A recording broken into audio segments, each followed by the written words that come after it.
Okay.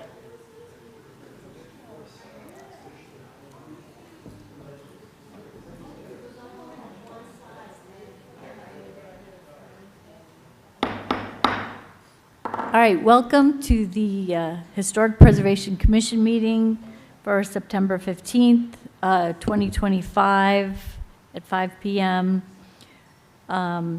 Pursuant to Section 13 of the Open Public Meetings Act, adequate notice of the time and place of this meeting was given by posting prominently on the official bulletin board in the municipal complex, 400 Witherspoon Street, a schedule of the regular meetings of the Princeton Historic Preservation Commission for the year 2025, which posting is to be maintained throughout the year, and by transmitting a copy of such schedule to the Princeton Packet, Town Topics, the Trenton Times, and Comcast Cable of New Jersey, and by filing a copy thereof with the Clerk of Princeton, New Jersey. Elizabeth, could you please take the roll? Yes. Ms. Satterfield? Here. Mr. Shatskin? Here. Ms. Howard? Here. Mr. Shore? Here. Mr. Endersby? Here. Ms. Friedman? Here. Ms. Kroll? Here. Ms. Koviknova? Here. Thank you. All right, And Madam Chair. thank you. I'm here. All right. Are there any announcements before we begin? I think I know one.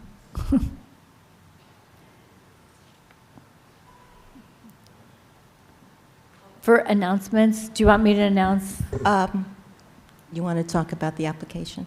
the 210 Cherry Hill? Yes. Okay, so we were going to hear 210 Cherry Hill Road, application of Glenn Freeze and owner Kevin and Alicia Merce to demolish the existing pool house and build a new pool house, but we will not be hearing it because of noticing issues. So I'll assume we will hear that in October. Next available meeting. Okay, next available meeting. Okay, thank you. Any other announcements? The other announcement is that last month, Crown Castle came in, and they were anticipated to come back in October for Palmer Square South. But recently, they have withdrawn that application, so they will no longer be pursuing that site. Okay, thank you. All right, moving on to minutes. We have the minutes of January 8th, 2025. I noticed there's a highlighted area that asks who the architect is for the project, and it is Hillier. Like, he's both the developer and the architect. So, or Hillier, what would you, Hillier Studio is the architect for the, in the notes for January 8th. That was actually in relation to they had a third person sitting there. I know he's an architect by trade, but I just didn't know the name. Oh, yeah, Oh. he works for Bob Hillier. Oh, Okay, it might got have it. been Julian? Yeah, maybe it's Julian, but I think we should list Was there another? Hillier as the architect, since Yes. he probably Sure. stamps the drawings. Okay. Are there any other changes to the January 8th minutes? And if not, is there a motion to approve those minutes? Okay, thanks, Charlotte. Is there a second? Seconded by Elric. All in favor, please say aye. Aye. Aye. Opposed? Motion carried. All right, we also have the minutes for January 9th, 2025. Are there any changes to those minutes? And if not, is there a motion to approve the minutes? Okay, thanks, Shirley. Shirley moved to approve the minutes. Is there a second? Okay, Charlotte is seconding. All in favor, please say aye. Aye. Any opposed? Okay, motion passed. Thank you. All right, we have 4 resolutions. The first resolution is for the application of Anarella Valdivia at 600 Mercer Road. So, Madam Chair, if I could remind the commission that they were ready to vote on this last month. However, the attorney had asked for an adjustment to the resolution. Since then, they are satisfied with the way the resolution stands, and so if the commission wants to proceed with voting on approving it, I think that there was no objection unless there are now some today. And could you remind me who is eligible to vote on that resolution? Vice Chair Shore. I don't have, I apologize, I don't have my notes. Mr. Endersby. Ms. Friedman, were you attendance? 600 Mercer, not last month, the month before. Yeah, July. Yes, yes, he chaired it because Julie had to recuse herself. And Charlotte, I'm sorry, Shirley, were you in attendance for that meeting for 600 Mercer, the property right next to the Friends campus? No? Oh, And 600 Mercer, did you hear that? No. that was relocating the toll house. Frida, were you in attendance for that? Okay, and Roger? July. No. Okay, so, excuse me? It was the July meeting. July.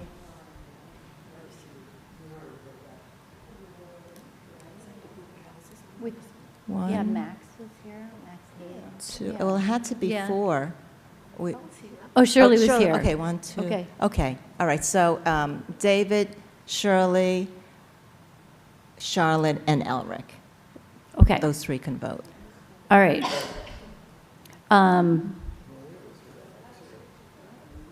Maria was here too. Oh, Maria, you were here as well? Yeah.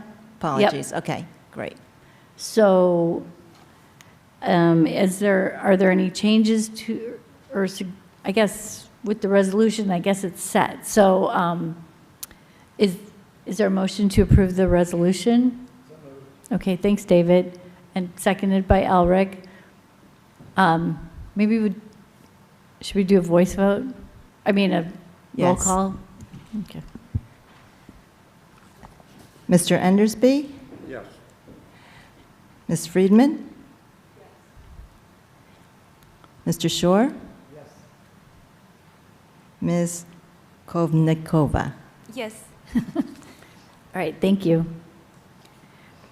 The second resolution is for 8688 Lee Avenue, a new fence and gate.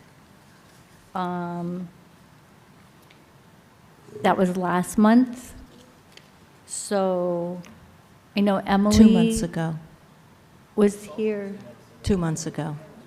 Was that 2 months ago? Yes. Oh, right, okay. Also July. So I guess the same group and me. Yes. Okay. All right. Yes. Okay, thanks, David. So David moved to approve the resolution, seconded by Maria. Can Maria second? Yes. Yes, okay. Let's see. Ms. Friedman? Ms. Capizoli? Yes. Ms. Satterfield? Yes. Mr. Shore? Yes. Ms. Kovnikova? It's getting worse. Middle. It's Oh, like a that Ko- CH, it's a J. Koshiknikova. Kazhevnikova. Yeah, Koshiknikova. it's like Jean or Jacques, it's like J. Je, okay. I'm not gonna get it. Koshevnikova. Koshiknikova, okay. All right. Thank you. All right, the third resolution is for 120 John Street, application of Crown Castle Fiber LLC, replacing an existing traffic light with an installation of a new telecommunication pole with ground-mounted equipment. So that was last month. Correct. Yeah. And who was, let's see, so Emily was not, Emily was there, Maria was not there, Roger was here. David was not here. Okay, Elric, were you here? yes. Okay. So we have Emily, Elric, Julie, Frida. Roger, were you here? Yeah. Okay. And Shirley. Shirley was not here. That last no. week was her birthday. Oh, that's right. That was Shirley's birthday. Okay, got it. So is there a motion to approve the resolution for 120 John Street? All right, thanks, Roger. Is there a second? Is that Frida? Frida. Okay, thanks. All right, guess we'll do a vote. Ms. Kroll? Mr. Endersby? Yes. Chairperson Capizoli? Yes. Ms. Howard? Yes. Mr. Shatskin? Okay, last one.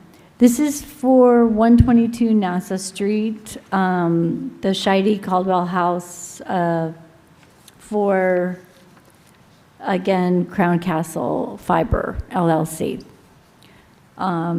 Same group.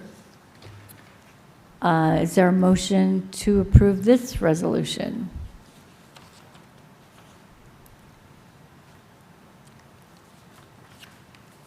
Okay, thanks, Emily. It's moved by Emily, seconded by Roger. Ms. Kroll? Mr. Endersby? Yes. Chairperson Capizoli? Yes. Ms. Howard? Yes. Mr. Shatskin? All right, thank you. We're done. Let's move on. As I said before, 210 Cherry Hill Road will not be heard this evening because of noticing issues.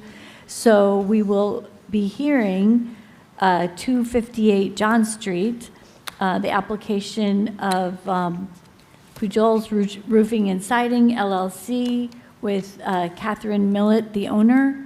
The application, there's a report, and it's in the Witherspoon Jackson Historic District, Block 15.04, Lot 93, Zone R4, and B37 HP 2025.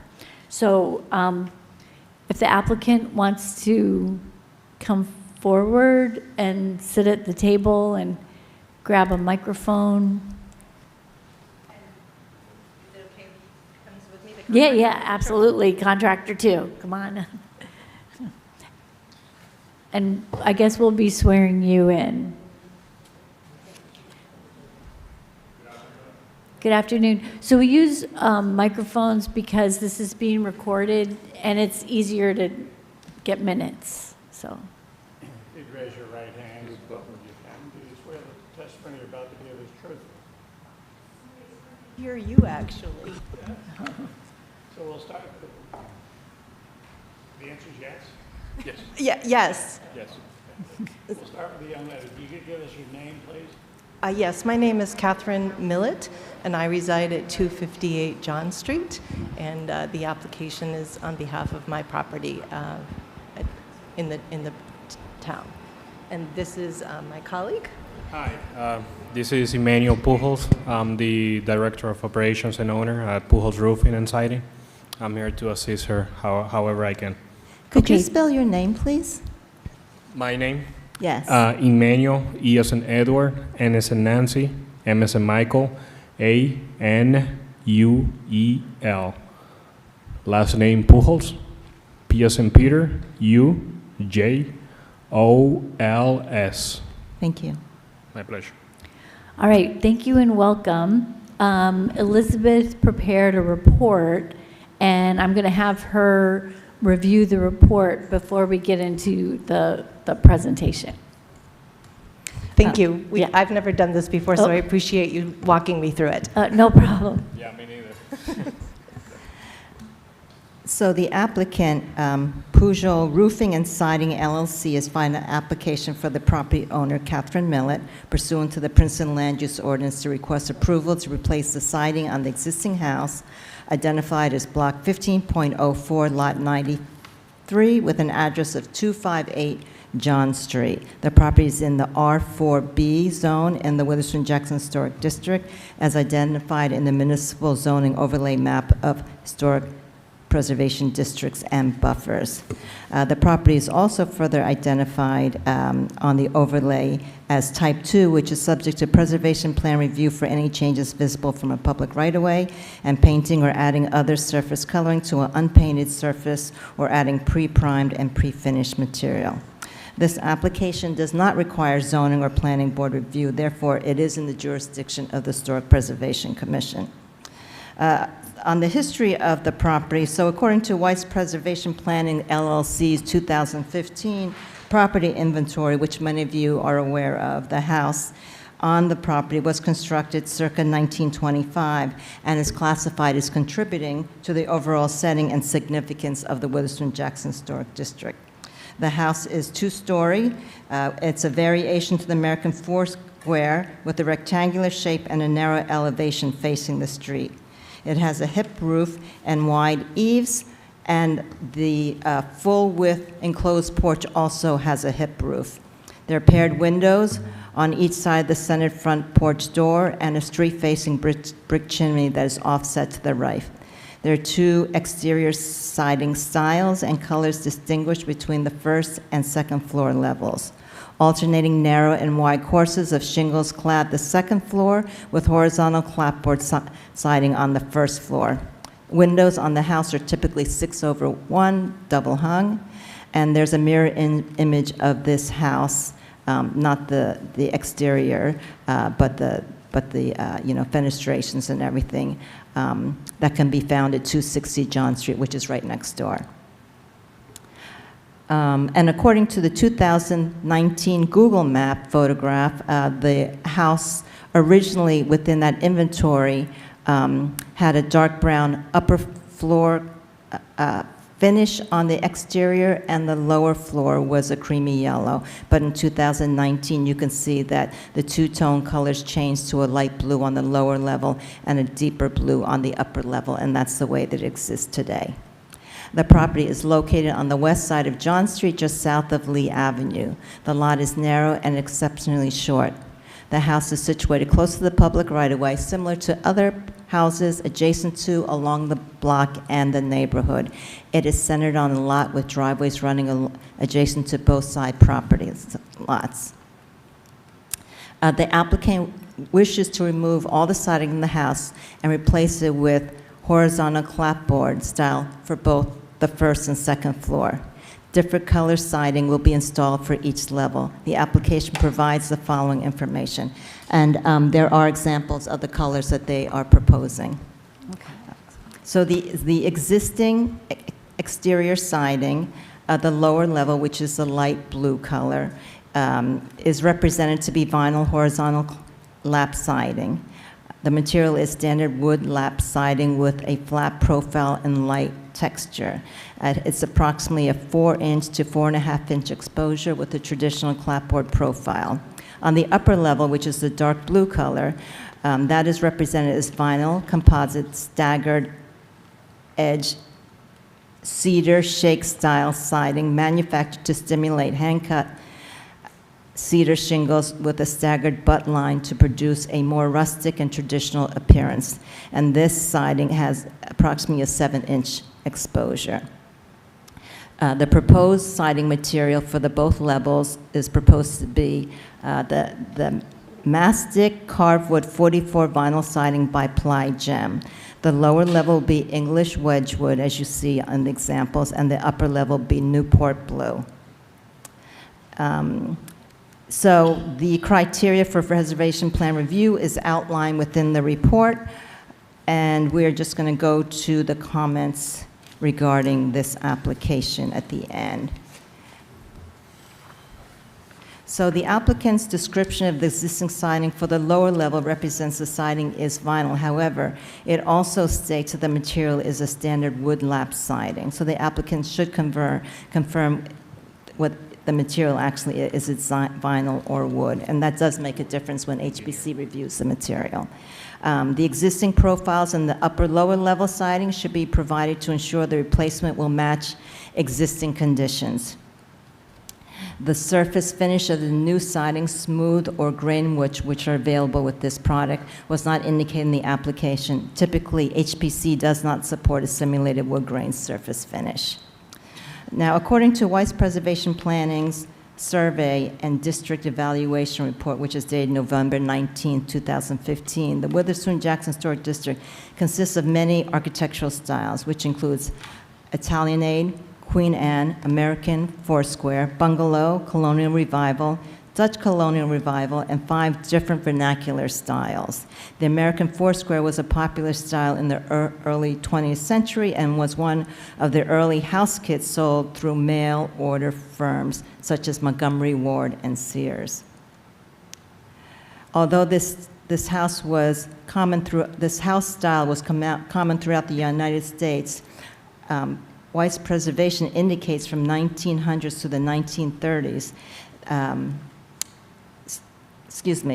that he reports that during the 1950s to the 1925, these were only built in the Witherspoon-Jackson community. Weiss further reported that there are 14 American Foursquare houses in this historic district study. 10 of these houses were built along Lee and Birch Avenue. During the popularity of the Foursquare style, it was common for these style houses to feature a combination of clapboard siding on the first floor and cedar shingles on the upper floor. In addition, they also did use cement or stucco on the second floor, but there was always a mix of material to distinguish it. This practice provided visual contrast and texture to the simple, boxy shape of the style house. The two-tone color added another layer of distinction. The treatment to the American Foursquare houses is represented in the Witherspoon-Jackson Historic District, although alterations to the exterior were made to several of the houses before the district was designated a historic district. Examples of these exterior treatments can be seen on 33 Lee Avenue, which the HPC has heard that application 2023, so they should be familiar with that. And that's located near the intersection of John Street and not far from this subject application. Another example is 31 McLean Street, where the cedar was left to age a natural brown on the upper level and the clapboard was painted white.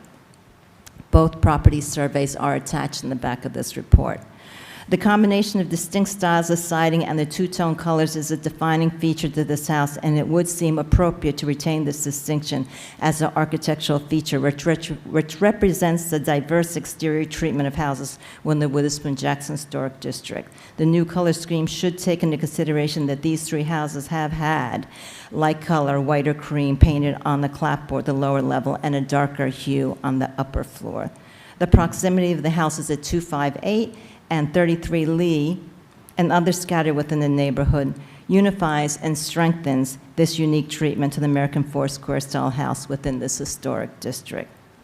HPC should consider the condition of the existing siding, and if it warrants replacement, I'm sure that the applicant can talk about the condition of that siding. If it does determine that, the siding should be replaced, they should also take into consideration the change in style and material, and if that meets the criteria that's set forth in the historic district criteria for approval. And if the color selections are appropriate to continue to represent the two-tone color schemes of these styles of houses, that should also be considered. The applicant is asked to address what sustainable measures are applied to this project. So just for them to know, that's a typical question that we ask every applicant. So it's not specific to yours. And that's all I have, Madam Chair. If the commission has any questions, I'd be happy to answer them. Okay, great, thank you. All right, so Catherine, did you want to speak first, or I don't know what, just take it away. Well, I'll just say I purchased the home in 2003, and it had been completely renovated.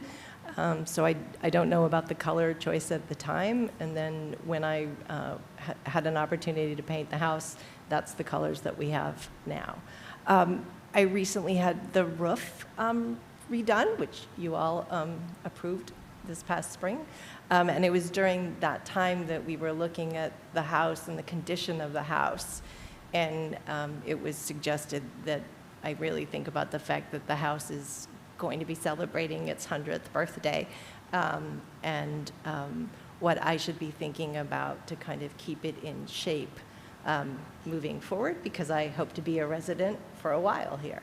And so that's how we've started to do this work. So that's my opening comment. Okay, Right. thank you. So I don't know if your microphone is on? It's got a green light? Yes, it does. Oh, good. Okay. Good. All right. So if we could hear about the existing materials that are on the house and their condition. I don't know, maybe your contractor wants to talk about that.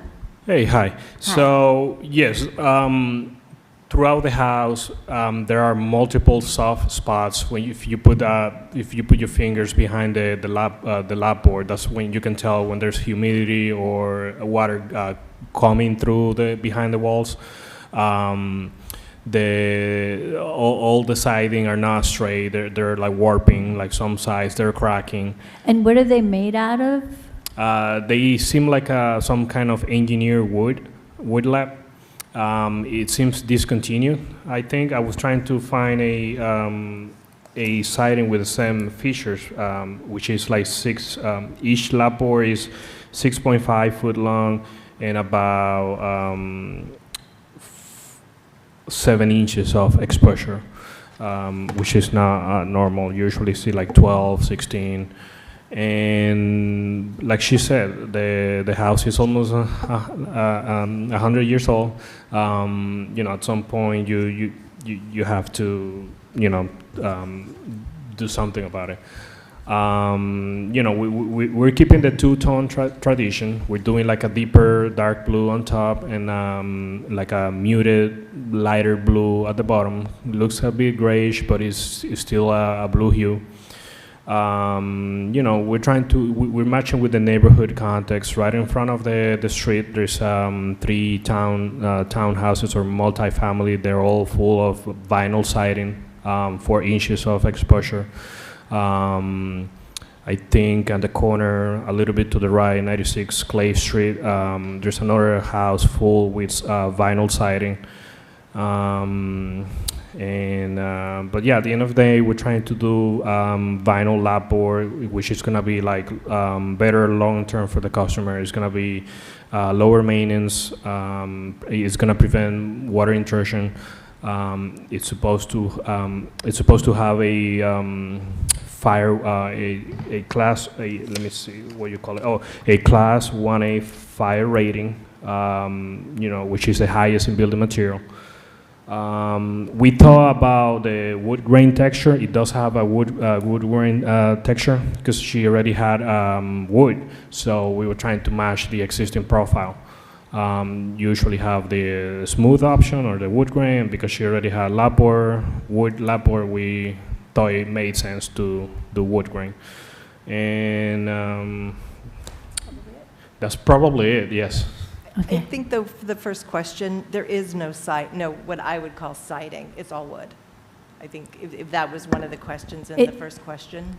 It's all, So it's not vinyl, it's wood. Yeah, it's an engineered wood. It's all, yeah, I think there might have been a mistake in the. Okay. So for that, to clarify question 1, the whole house is wood.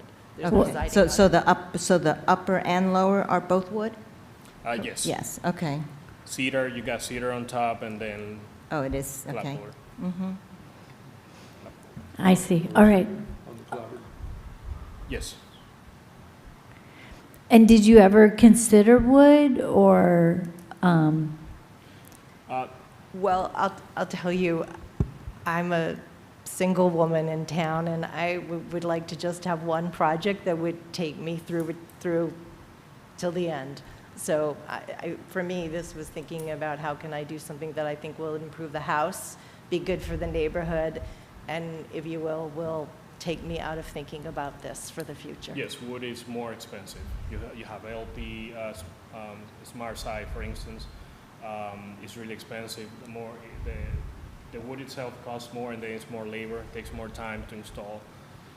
It takes more maintenance because you have to paint it or scrap it every 10 years or so. And that's one of the advantages of premium vinyl. It's supposed to look seamless. Right, and the wood is failing right now in many spots. Yes, in multiple spots, not like on the first surface level, but also behind it. When you like touch the wall behind it, it's humid in some areas, indicating there might be some. I'm sorry, potential be some rotting behind it. Right. We will not be able to tell 100% sure until we remove it, but there's some indication of humidity throughout the house. Okay, got it.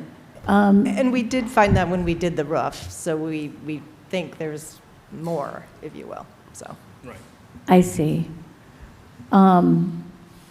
So you might have to replace the underlayment as well? Yes. Okay. We will be putting most likely new plywood and a water barrier, sustainable water barrier as well. Okay. All right, are there questions from the commission members? How much more expensive? So if we're talking about, if you're talking about vinyl being 100%, how much more expensive would be? Okay, so if Can I just stop you right there? Actually, we don't consider cost. Historic preservation doesn't consider cost either on the applicant's end or our end. So I don't think that we want to go down that road. All right, so, yeah, normally we encourage people to replace one material with the same material, so that's why you're here. Okay, other questions? Did everybody get a chance to see the samples?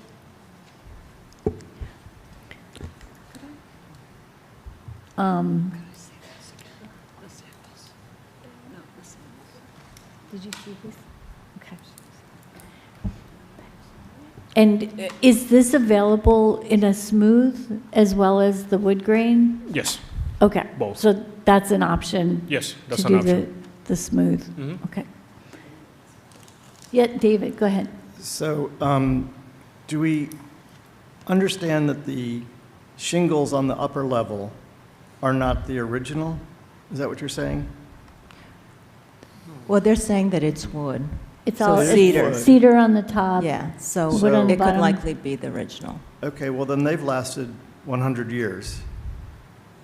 So, I think part of that argument of wanting it to last another 20, 30 years, if we went with wood again, the wood should last another 100 years. I'm just trying to understand the comment. Do I have that correct, or does anyone else have an interpretation of that, understanding of that? Oh, go ahead. Okay. Yes, it could have lasted 100 years, but then the more time it goes on, the more vulnerable it's going to be. More maintenance is going to take. The more easily it will be broken if something were to happen, a storm or anything. That's if the existing shingles were left. If we replace them with new shingles, the idea would be that they would last a good long time. Oh, okay, I understand. Right. Yeah. Okay, I just want to understand that.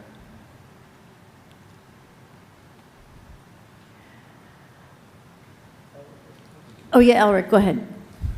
I think the thing that strikes me, first of all, is that we look at Witherspoon Jackson as this cohesive neighborhood that nonetheless exhibits a number of different architectural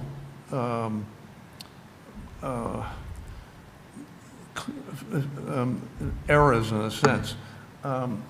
And when we had the district surveyed, they pointed to some that Elizabeth mentioned before. What I enjoy in walking around Princeton is that sometimes when you get an example which actually exemplifies the specific details that make that a particular style, and it's survived, I'm always hope that they will continue to survive.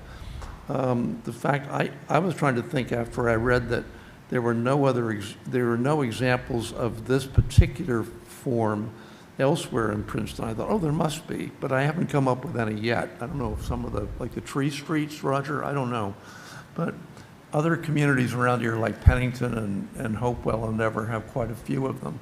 But in any event, this notion of the decorative aspect of using two different materials, one on top of the other, with some sort of a division, just to point that out, two different colors, often go with windows which would be single pane at the bottom, 4 or 6 light above, particularly with the porch in front. All of those things are exhibited in this house. And it's not the only one in the district. The ones that Elizabeth had photographs for us, what's neat about it is it has those characteristics, but beyond that, it plays differently with the dormers and the porch itself and whatever, which means that by just walking around that neighborhood, you get a chance to see variations on that. As David points out, the materials that were used 100 years ago apparently have survived until now. I would really encourage you to try to use the two different materials, top and bottom. I certainly would prefer it if they could be the same material that's there now. We have one of the few times I've voted for a new material without any reference to its use elsewhere. I've come to regret. That was a synthetic slate shingle that we okayed many years ago. Can you tell me about, I've never seen this material before. Has anyone else here? It's, you know, in the last 10 years or whatever, we've come to recognize that something like Hardy Plank, which is a new material, has a track record now to the point where, particularly in an area where the budget is of significance, we've okayed that material. I have qualms about this one, and I'd be interested if you could give us examples, particularly local examples, where we could see how it's held up. I don't know, how long has this been offered? Last 5 years or whatever? It's just a new material to me. The cardboard, well, I don't have the specific number, but it's been for, if I'm not mistaken, for at least over a decade. A second question. The moisture, which has caused damage on the clapboard below, right? Am I correct on that? Is it also true of the shingles above? We haven't been able to double check. We are assuming that because we do find some humidity at the lower level, there might be at the second probably. I can say I think there is up above, because in the bedroom, which you see from the street where the chimney is, there are, what do you call them, bubbles? Stains. Not stains, but the bubbles in the wall, the crack. Okay. I'm sorry, I don't know the technical term, but. And is that because there's a gable there, it's not a gable, it's a hip roof. So it may be a gutter problem that has created that? No. It's north facing, I guess. Yeah. Right. Yeah, Okay. so. Anyway, those are my basic comments.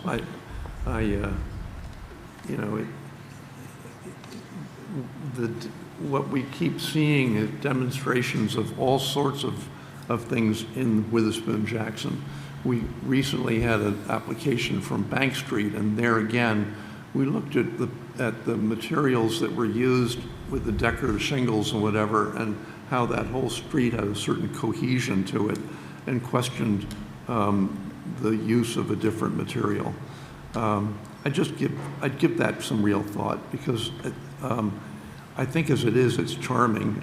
And although I probably shouldn't say this, I find that the twin house next door now encased in stucco with to my mind, inappropriate coin stones on the corner is an example of how you wind up muddying the whole notion of a particular style in the area.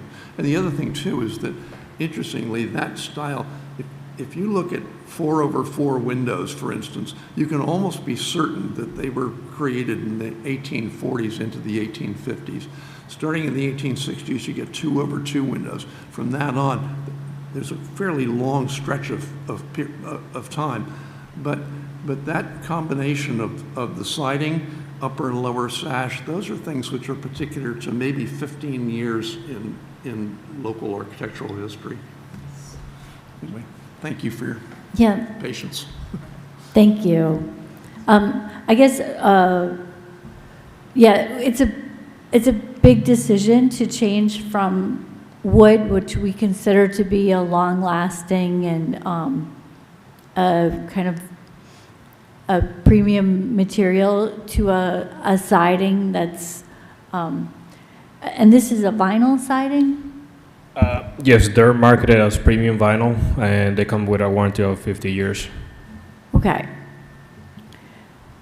So a lot of times we'll have people that have vinyl that want to work towards like a hardy plank or something. So in terms of style and character, it's a change.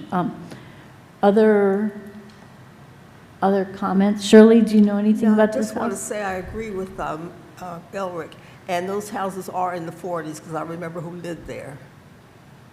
The houses came from the 40s because I remember who lived in those houses, yes. It is hard to hear. When Yeah. you said you believed that they were in the 40s instead of the 50s, Well, I think Is he it's from the here? 20s.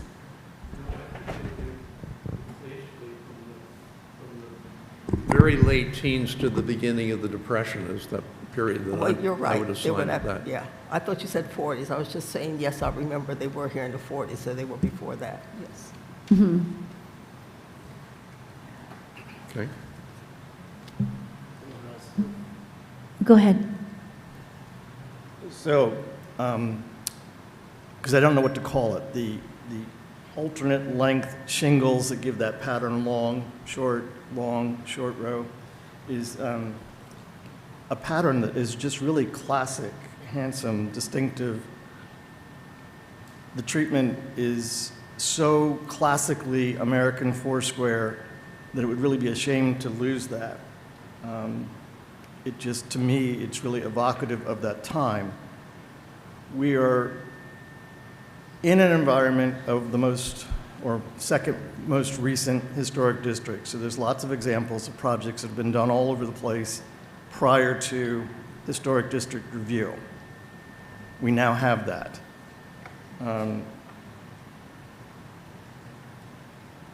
Its presence in the neighborhood, I think, really is a strong contribution.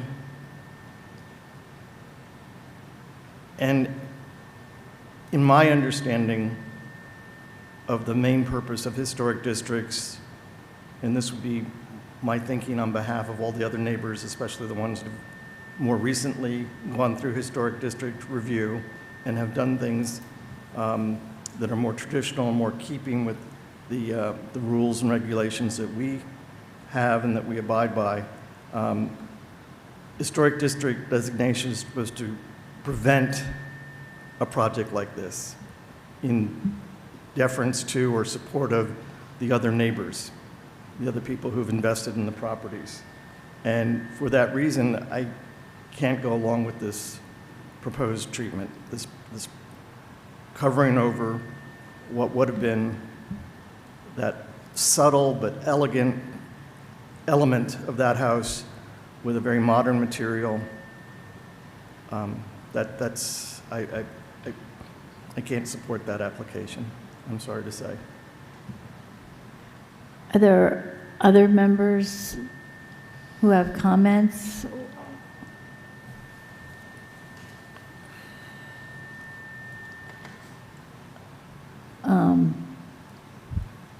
Yeah, Charlotte? Go ahead. Yeah, I'm sorry, but I too would have. Can you put it closer to your, It's on. okay. Can you hear me now? Yes. Okay.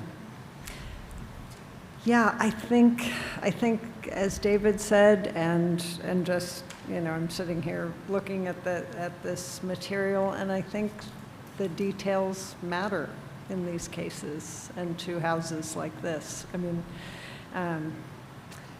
the fact that it is wood and it has lasted, it's not going to disintegrate in 10 years. I think it's really important, and, you know, you do, I mean, maybe from far, far, far away, you wouldn't detect a difference, but this is a pedestrian street, you know, a pedestrian neighborhood, a historic neighborhood, and you're up very close to these materials, and I think it matters. I think that's part of what historic, and this is not a detail, this is the entire wrap of the house. So, yeah, I would have a hard time. I couldn't support it, really. Yeah. Other members, any more comments? Yes, as one who has helped make it the 20th Historic District, has lived there for years, I see too many houses that are not supposed to be at the way they are, and to change it from what we expect as historic district, I also disagree. Okay. Does the applicant, do you have any questions for us?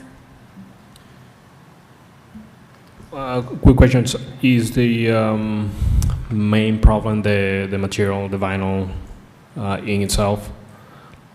Okay. I think the main problem is that the original materials express Right. the style and date of the house, and the new material would cover that up. Okay. And that would be lost. Okay. And I think also what I heard from the commission is it's the dual material that gives it the unique character that exemplifies a certain style of the American Foursquare, which is, you know, represented to some extent in this neighborhood. And in this neighborhood, maybe the interior doesn't have all the fine wood detail, but to distinguish and put some detail on the house, they treated the exterior that way. So I think that those are important features of the historic house in the district that they're interested in containing, if I'm reading what the commission's saying.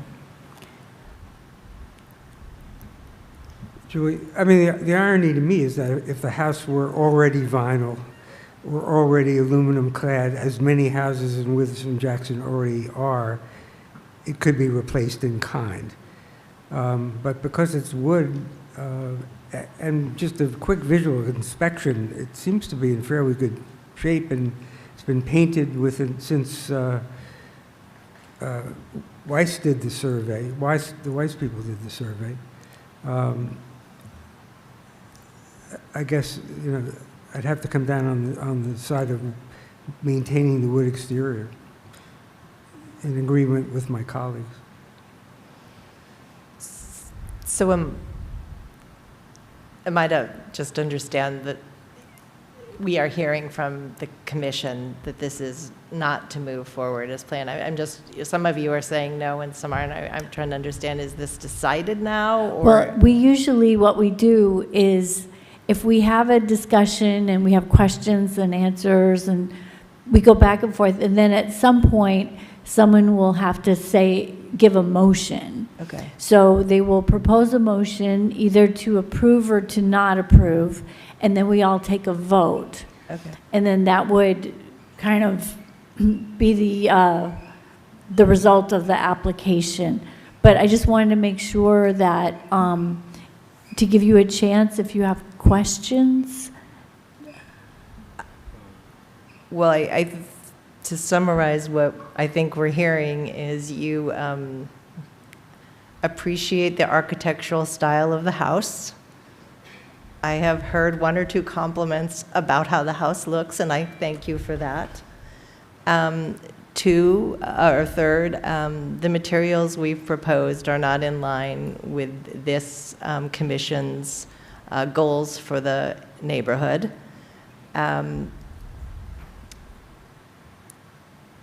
And yeah, I think that's what we're hearing.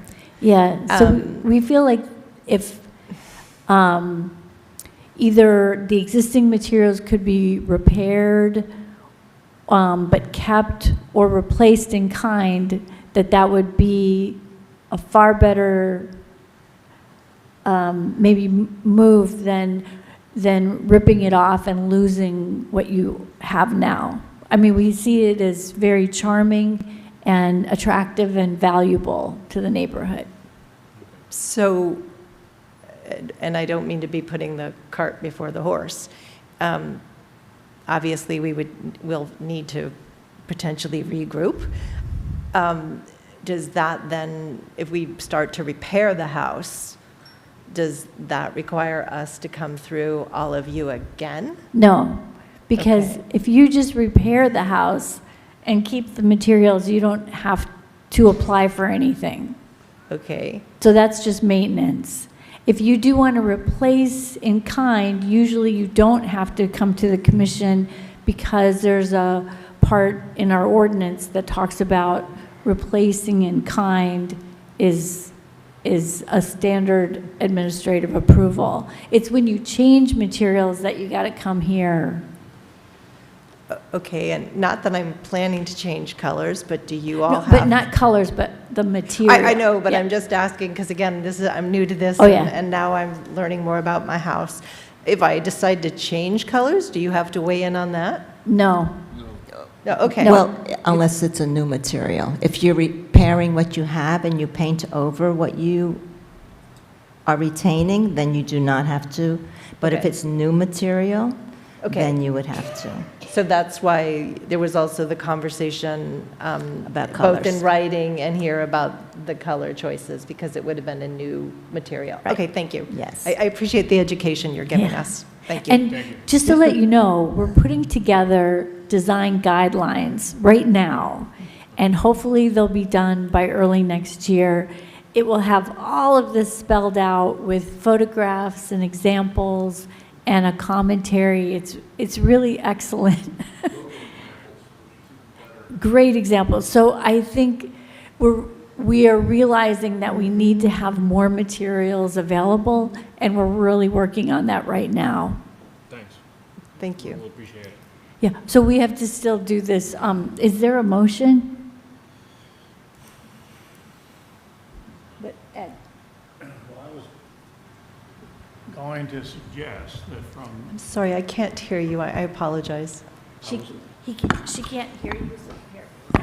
Can you hear me now? Yes, thank you. Thank you. One suggestion might be that if it's the sense of HPC not to approve this application, you might want to consider withdrawing the application at this time and then working with us administratively on whatever else you might want to do, rather than have the board take a vote and deny the application. So if Okay. you wanted to, you could certainly do that without prejudice to come back. Okay. And then that you wouldn't, you could work that way. That would be an Okay, option for you. okay. Thank you for that guidance. Well, then I think we'll withdraw. Okay. Thanks so much for coming in, and as I said, we're definitely working on materials to help homeowners understand this process, and especially in this district, we're working with a consultant now. So we appreciate you coming in and having this discussion. Great. Well, then we want to thank you for hearing our proposal and sharing with us more about this. So we should probably just collect the samples, and then we will be on our way, right? Thank Great. you. Thank you for your time. Very nice to meet you. Thank you.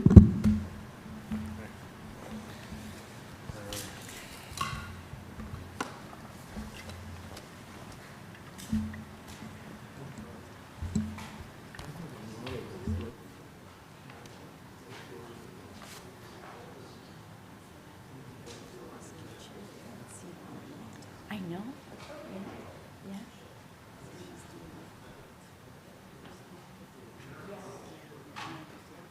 Yes, that's it, Ed, if you want to go. I will, thank you. Glad that was, It's a little friendlier.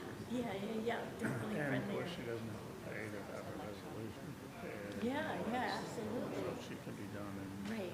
work with Elizabeth. It's really great. Thank you, Ed. I appreciate it.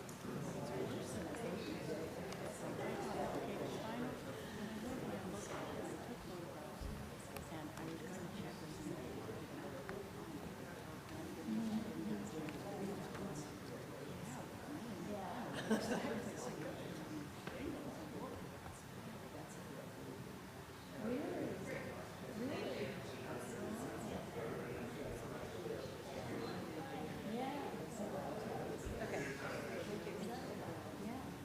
don't know. I mean, we should talk to Ed. He has information I know.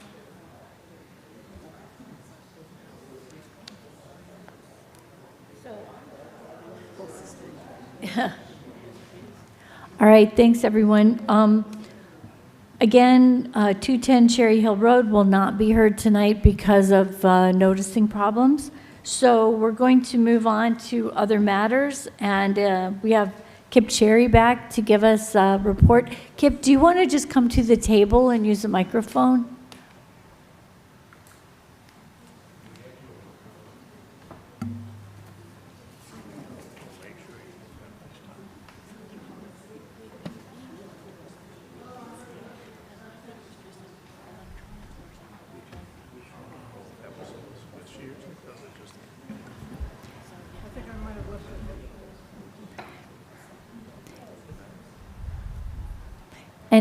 And just to let you know, after Kip speaks, we're going to hear from Emily on Morven's plans for the 250th anniversary.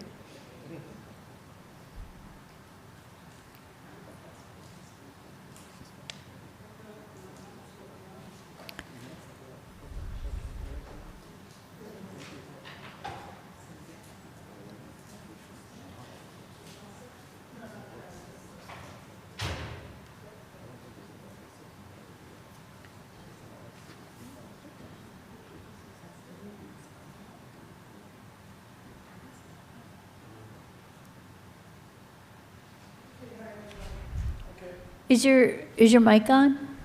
Now it's on. Okay, thank you. Hi.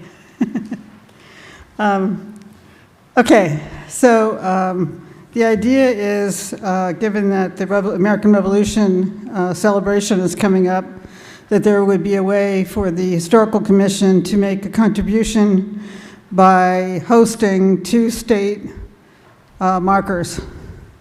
So I've been coordinating with some other people to make sure that there are not already markers out there that I didn't know about, which there really are not. And so the concept of it is that as people drive into Princeton on Quaker Road, they would see a marker on the way in. And then as they leave Princeton and head for Kingston, they would see another marker. And both markers would have some information about what was happening with the Continental Army as they moved towards the battle and after they were victorious and moved north. So the two sites, the sites have to be publicly owned. They can't be on private property. And they have to be appropriate because it's a state marker with a state insignia on it. And these two maps are the two areas that I've been looking at. The first map is got 102 in the right-hand corner. And that's for people who would be driving into Princeton from the big box shopping center area on Quaker Road. And as they made the turn, the Quaker Road has a very steep turn. The parking area for the towpath is right there. So that is owned by the state. So by definition, it meets the criteria for a government-owned property. And it has parking, and it would be an excellent location for a marker because you could just park there and read the marker. The hope is that people who are from Princeton, who may or may not know that much about the Battle of Princeton, will at least spot the sign, and at some time that's convenient, they will pull over and read the sign. And then new people coming into town will do the same thing. So on this map, you can see how the upper left-hand corner, you can see how the road makes a major turn, and you see outlined the boundaries for the lot that's there that's owned by the state. So if you take the next page, you'll see it blown up a bit so you can see more. And you can see that the Stony Brook is just beyond the towpath parking area. So it's actually, pretty perfect. And there's a little walking path, so you could park right there and walk to the bridge. And the bridge has a small plate on it from Mercer County, being that it's been recently restored. I'm not sure it's really restored, but in any event, it was rebuilt. So that's a good milestone for the Continental Army that they had to pass over Stony Brook, and that they were on Quaker Road, of course, which is a very old road.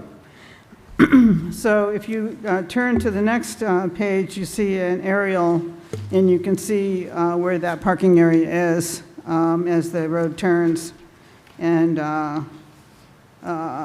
it's pretty adequate the way it is. We don't need a fancy parking area with lines or anything of that sort. And then the next page is a little blow up of that same area. So I think that would work. So the other one is the idea of leaving Princeton and heading towards Kingston. Can I ask you a Yeah. question about this location? So this one, the parking area is actually state land, state-owned land, right? Correct. But we could still put the sign within the Quaker Road right-of-way, right? So we don't have to deal with the state. It's better for us to deal with the municipal land. Well, right? this is a state grant, so we have to deal with the state anyway. It's Do you think it's more complicated, though, if it's state land versus township, even though it's a state grant? Does it matter? It's easier if it's state land because they are okaying themselves that Okay. way. Yeah, Eric. Can you and I will both remember when there was a stoplight or maybe even just a stop sign to cross Route 1 from Quaker Road, and you go to Mr. Steelman's in the spring to have him bring fresh cut asparagus, and it was the Port Mercer still had the remnants of the general store. It is the approach to Princeton through the malls is so antithetical to Princeton's history. I can't imagine anybody coming from any distance and choosing to get off Route 1 at that point. Well, Route 1 has become a commercial highway, and that's the reality. The canal, there are a few canal buildings there that you go through, so there is something that sort of reminds you of something that's older. But of course, the canal wasn't there at the time of the Revolution either, and neither was the little bridge over the canal. So, history has built on itself, and it's no longer what it was. Well, there's no question that approach, Washington's approach in that, across those fields is remarkable, particularly around the Updike Farm, is remarkably unchanged from that time. The farm area. But do you envision people parking there and walking from there to? No, not at all. They're just supposed to pause to read the sign, and then they go on their merry way, whether they go to the battlefield or whether they go on into Princeton for something else. It's something that is just a marker, and it's not directing them to the battlefield. There are a few signs that direct people to the battlefield if they choose to go there. And at the battlefield, there's some relatively new signage that's been put up in the battlefield that gives some information about the battle and about the Quaker settlement and all that. Well, I guess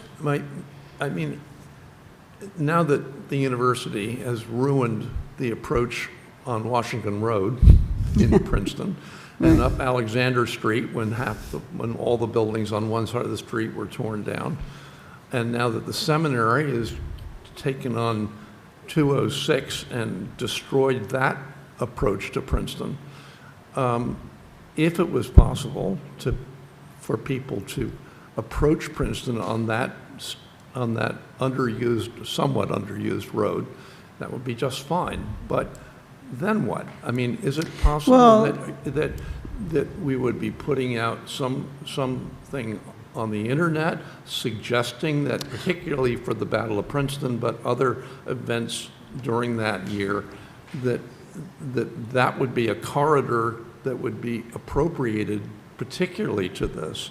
Because otherwise I just don't see it. Well, there could be a scan, and you could then get a verbal discussion about the battle.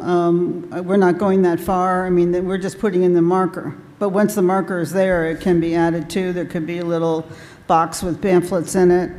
There could be any number of things. But the thing of it is that the Continental Army went down Quaker Road. So we're actually directing them down the very road that they actually used.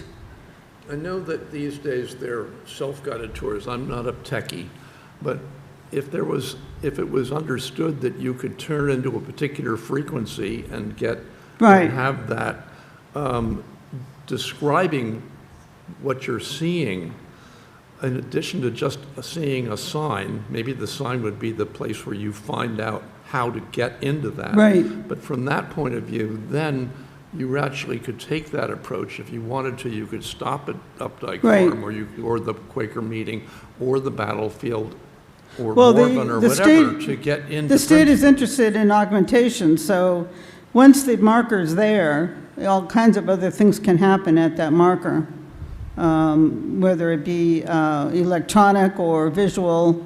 So if we wanted to have a situation where we have people directed to certain places, that could all be a verbal presentation that you could get by scanning with your smartphone. Maybe on Battle of Princeton Day, but otherwise it seems like it should be something which people could tap into. Yeah, well, by scanning, that's a sort of tap in. Didn't mean to sideline you, but I just have qualms. No, the state is interested in that, but they're not packaging all this together. They only have funding for the sign. So any of these augmentations, any of these added ideas are fantastic, but down the road. I think Frida has a question. I have a question, Kip. I'm not 100% sure exactly where this is, and I happen to know that road very, very well. I bike and park there. So when you're leaving Princeton, going towards Wegmans, right in the bend, there's a parking lot. Right. And then as you go a little further, there's a bigger parking lot to the right. right before you get to the lock tender's house. So which one is it? It's the parking lot that's right at the turn itself for the towpath. It's right at the turn.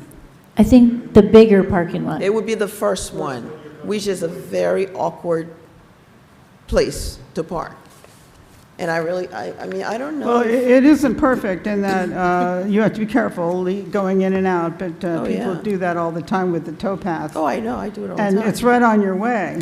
But what I If we mean use is- that other parking area, it would be kind of behind you as you turn over the canal. You probably would miss it, and so it wouldn't.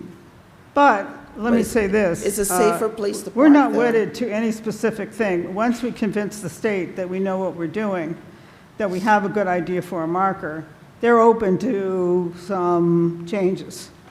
So it's not like, you know, you're signing off on your life right now that this is a make it or break it, that this is exactly as it's going to be.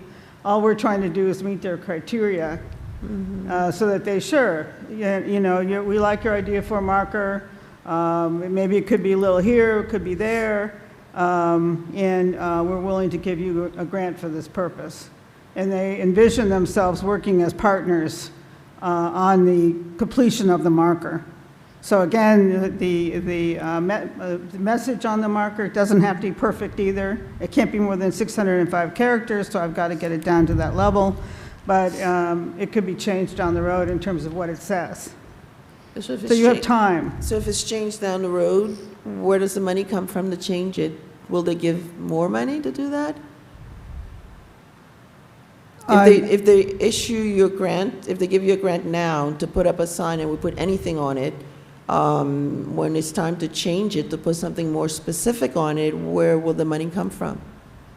They're going to hold on to the money until they're satisfied that it's time to order the marker. Okay.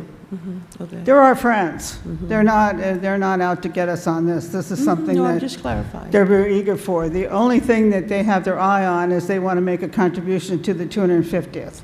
So, you know, they're not looking at this as a long-term effort, and the deadline in October is the deadline, and they don't have any money for beyond that, even though the program will still exist. And if we wanted to finance our own sign, they're hepped on that too.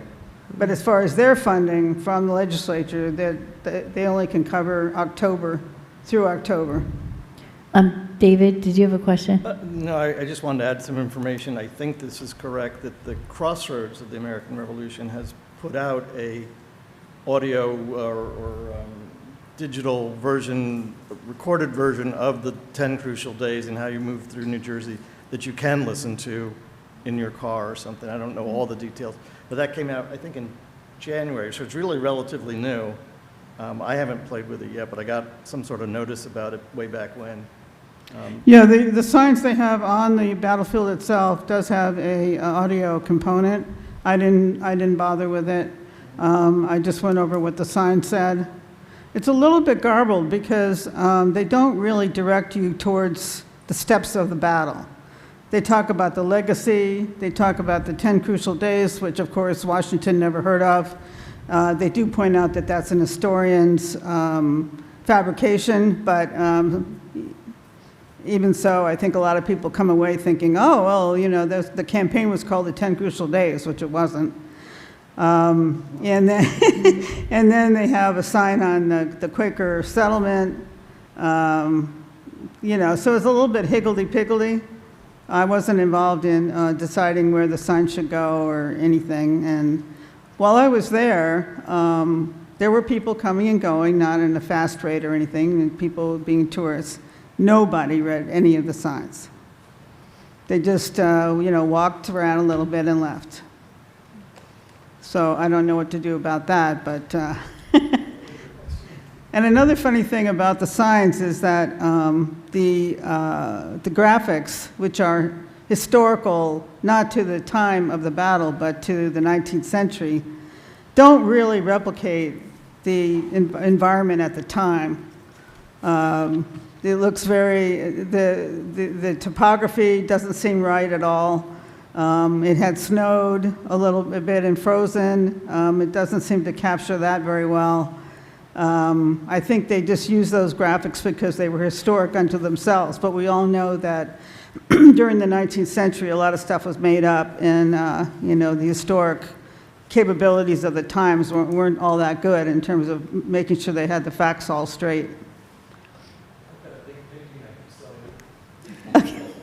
I picture kids, I picture a family in a car, and the kids doing this, and just, Right. and then having somebody say, hey, look, if we do this, can you help me? Oh, Mom. And then all of a sudden, like, wow, oh, this might be cool. But read a sign? I don't think so. Well, I think it would help if there was another sign right at the beginning of the battlefield that says there is an audio component. That might interest some kids. No, I mean, but that is fine, but I mean, in terms of the narrative, making it alive, making it real, having voices or whatever, I think that would be helpful. And these other people who were here a month ago were at the other end of the spectrum. It's like, you can do that, but... Yeah, I think they had in mind some kind of a theatrical production almost. We did do a play one time at the battlefield, which was really cool. It was an outdoor play, and you moved from station to station, and we had real actors and a script. That's good. It was pretty cool, and it rained, and so it was really lifelike. You know, people were really out in the elements. It was pretty cool. So the other location. Can I just yeah. ask you one more question? Sorry, Frida, I think I has just have another a- question too. I just have a quick question. So Yeah. if we were to approve this and you got approval from the state and everything, got the grant, do you come back to us to discuss what exactly is going on this sign, or? Oh, yeah, I'm not done yet. I mean, I'm just trying to get something that's good enough to get a grant. No, I know, but I guess for me personally, it's good to know the end game. Like, do you have a committee somewhere that you and this committee will now decide what's ultimately going on the sign, or do you come back to us to give some input on what should be on the sign? Well, Because what I would really- recommend is a subcommittee that could be working on the sign, and maybe two From the subcommittees. HPC, you mean? You know, one Okay. looking at the location issue, and another one looking at the narrative. So we're just at the beginning stages here. It's, but, you know, keep in mind the 250th, because you want to have something that we can unveil and have the mayor and a little photo op. You know, so we don't want to go on for years with this thing. But it costs something like $7,000 or something like that, the actual bronze. Okay, hold on. I think Emily has a comment. Kip, can you let everybody know the deadline, though, for the grant application? I think it's early in October, isn't it? Yeah. We don't have much time. So I think this is the last chance to have a sign, like whether we want a sign or not, I think is our basic decision. Right. And then from there, I guess there's flexibility. Right. There's two signs, yeah. I would think it should go to the council, and they should vote also. And we need a letter from Mark Texel, who's in charge of the historic parks for the state. So he's aware of this. Will Krakauer, who is in charge of the battlefield, hasn't been responsive. So, you know, I've sent him a couple of emails saying, did you get my email? So I don't know what he's up to. Ben Strong, who is the president of the Battlefield Society, he's been in touch, and he gave me pictures, which I'll pass around, of the existing signage that's in the area. So let me just finish on the second map. Yeah. Because that idea is to have people leaving for Kingston. And again, you know, this is not necessarily all one journey or one day or anything. This could be just local people who finally decide, gee, I think I have 10 minutes, I'll stop and read the sign. You know, so now, you know, down the road, you may have a brochure that really encourages people to look at the signs, and there's a lot that can be done to promote the battlefield, believe me. The main sign at the battlefield, you know, from the park is falling down. It's the most disgusting looking thing. And so, you know, the place is in disarray. I don't know what they're digging around and doing there, but it's in real disarray. And they have a bunch of potties, out potties for people to use, and except for the signage, there's really nothing going on. They do have an occasional tour, and you know, I recommend that if somebody wants to tour the battlefield. But you could, you know, it could use something. I won't specify what. Okay, so the other map is for leaving Princeton and heading towards Kingston. Why is it leaving and not entering or leaving? What about leaving? You're saying it's the exit Yeah. from Princeton, but wouldn't it just as easily be the entrance from anybody coming from the east, northeast, or whatever? Yeah, but the sign is on one side of the road. We're not putting up two signs, so in order for them to see it, they've got to be on the right side of the road. The state doesn't usually put up two signs, they just put up one. So, Thank you for visiting us. yeah. Have a good day. So heading north, as you know, there is no public property in terms of being owned by the town. We have a wonderful boat launch owned by the university. And so that would add another wrinkle to this if we had to get an okay from the university to gift a piece of property or something like that. The road, if you'll notice, is 66 feet wide, which is wide enough for a lane with the appropriate speed, and they just seem to have put in striping for a bicycle path, a bicycle area along the road. So that could be treated in a couple different ways. One, we could have people pausing in the bicycle path, which is not real ideal, but that's a possibility. That's owned by the public.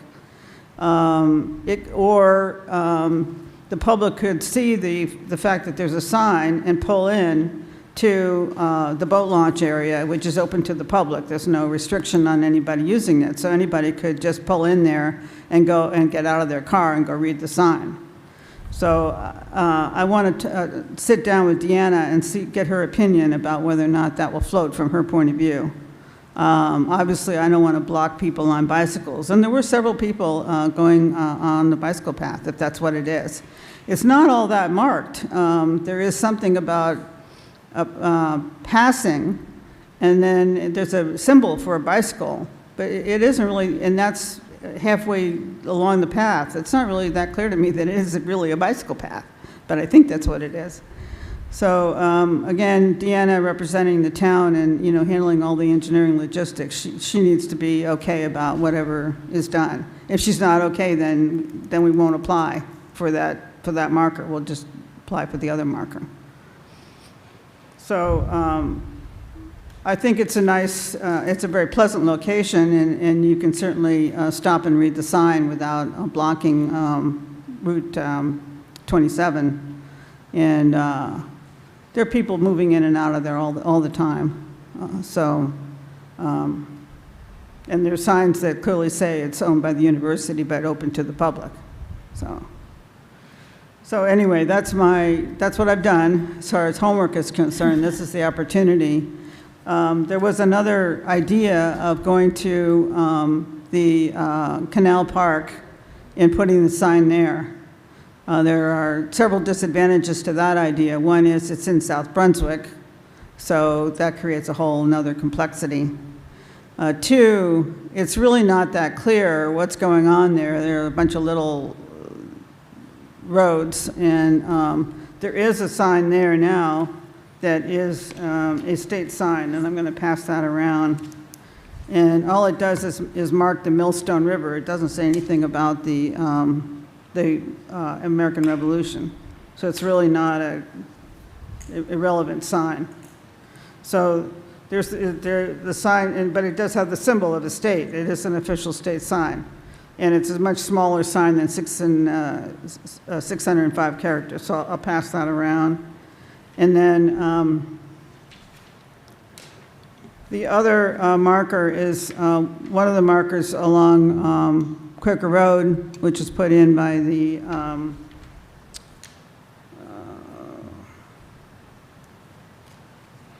Sons of the Revolution. And so that's where we think, but I have to discuss with the archaeologists. There have been some evolutions in thinking, but the marker is where Washington turned in. At least we think that's where Washington turned in. And then this is a blow-up of that same marker. But it's not a state marker, so we're not competing with the state on that. And then there are a couple of markers around for some kind of just a tour, and also there is a marker for the battlefield and the Clark House, a brown marker, a couple brown markers. But those markers don't say anything about the importance of what you're looking at. It's just a marker. With the approach or retreat on Princeton-Kingston Road, the one marker that I was never aware of until Steve Marjoram brought it to my attention was the one for the Lincoln Highway. There are very few of those signs left. And I guess I'm wondering, is this potentially the centennial of when the Lincoln Highway would have been the main route for people traveling to see I mean, in Princeton? there should be a marker. I didn't even see the marker, but... It's right by Harry's Brook. Oh, is it? Okay. And it's the original marker. Okay, well,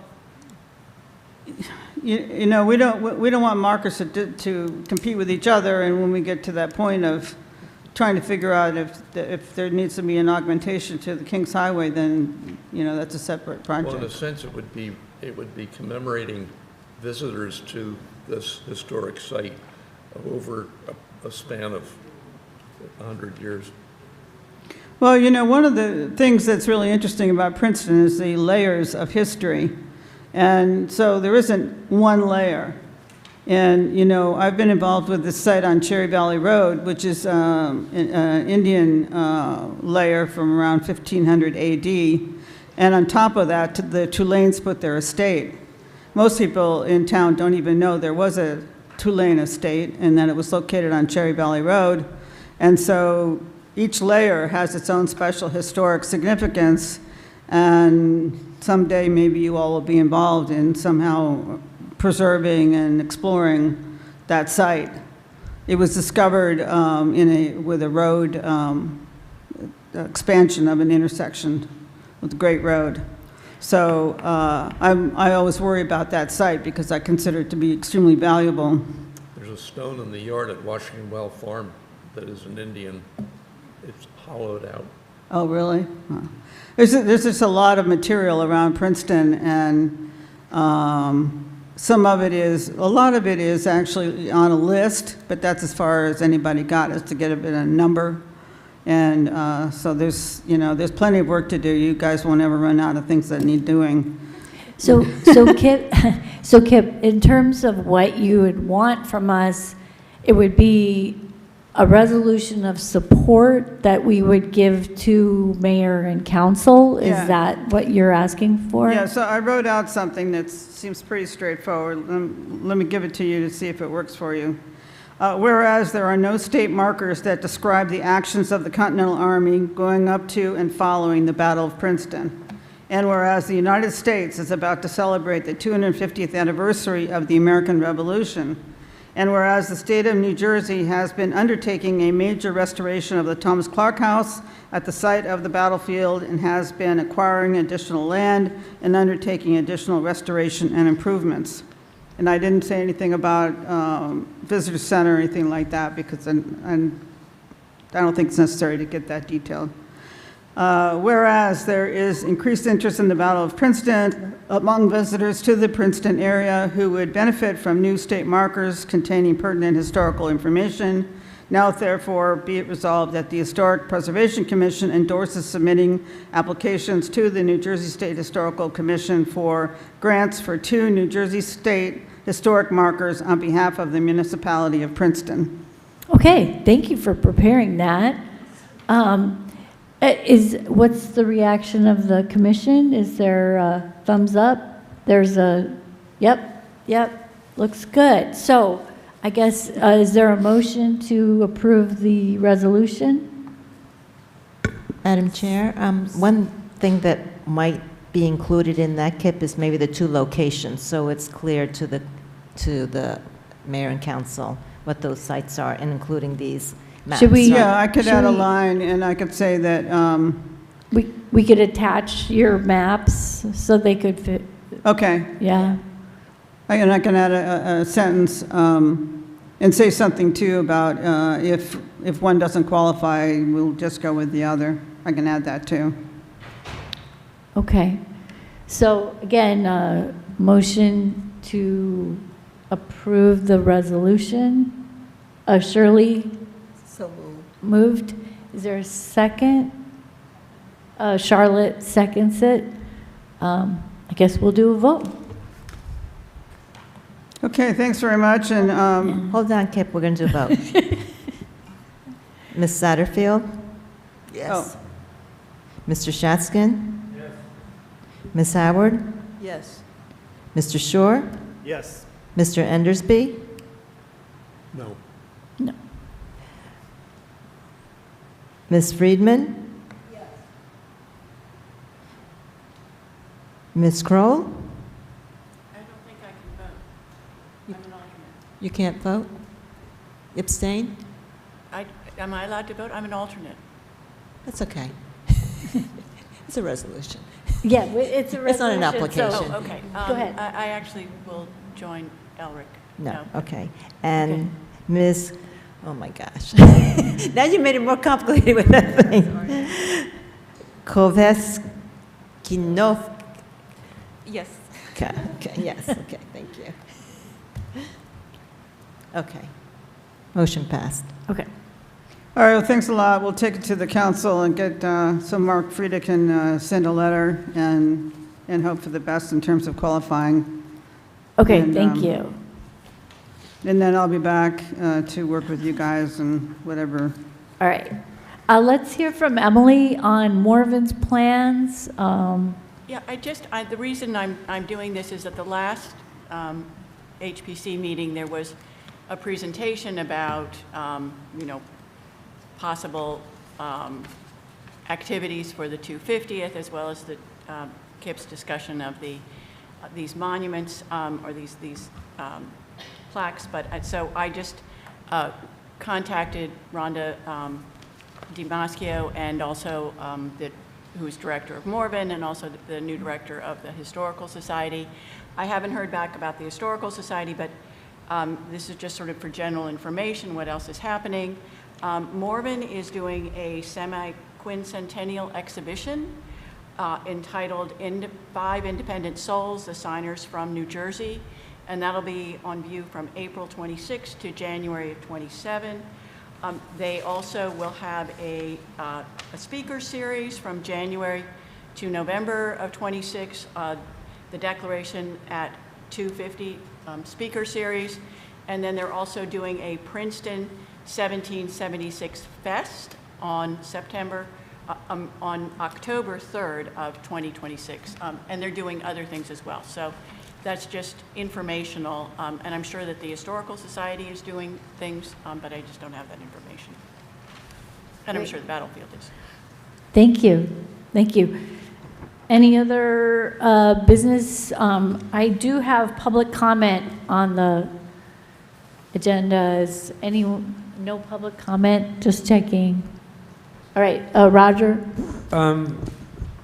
Just a member's report.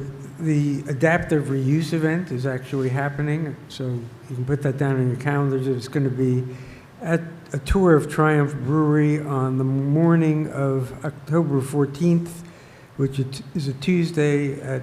It'll be at 11 a.m.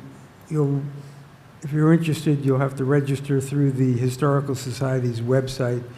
They'll put out an announcement. I'll get a parallel announcement for the municipality and through Elizabeth. Tuesday, October 14th. How long is that for? It's about an hour and a quarter, hour and a half. Okay. You can stay and drink beer for lunch.